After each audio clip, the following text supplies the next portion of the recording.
Bonjour à tous, alors voici une vidéo en fait d'introduction du vocabulaire sur le triangle rectangle.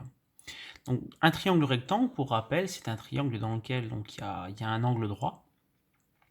Au niveau du vocabulaire à connaître, vous savez normalement que le côté qui est situé en face de l'angle droit, donc ici le côté BC, s'appelle l'hypoténuse.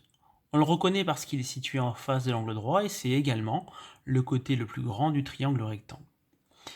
Il y a une autre notion à connaître dans le triangle rectangle, c'est la notion de côté adjacent à un angle.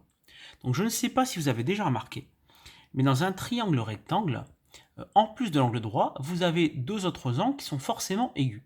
Donc ici, je les ai différenciés par la couleur, un rouge, un vert. Pour chacun de ces angles aigus, en fait, ils possèdent chacun deux côtés.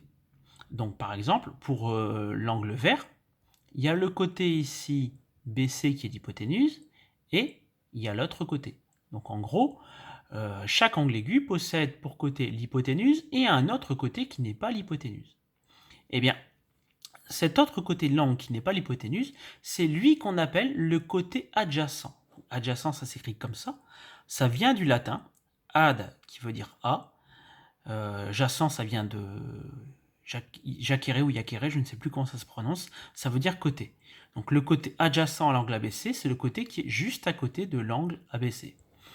Donc je répète, l'angle ABC, c'est l'angle vert, il est là. Son côté adjacent, on le reconnaît parce que c'est le côté de l'angle qui n'est pas l'hypoténuse. Un autre moyen très efficace de le reconnaître, c'est de partir du sommet de l'angle et de relier le sommet de l'angle à l'angle droit. Donc vous voyez, quand vous suivez le trait, ça fait le côté BA. Donc le côté adjacent à l'angle ABC, voilà, c'est le côté AB, je relie BAA. On peut faire la même chose pour l'angle rouge. Donc son côté adjacent, ce sera le côté de l'angle qui n'est pas l'hypoténuse. Je le repère aussi en reliant le sommet de l'angle à l'angle droit. Donc le côté adjacent à l'angle ACB, c'est AC. Voilà. Donc j'espère que cette vidéo vous aide à mieux comprendre la notion de côté adjacent à un angle. Allez, une petite blague pour vous. Est-ce que vous savez comment on fait rentrer 12 Belges dans une 2 chevaux? C'est simple, on met une frite à l'intérieur. Bonne journée!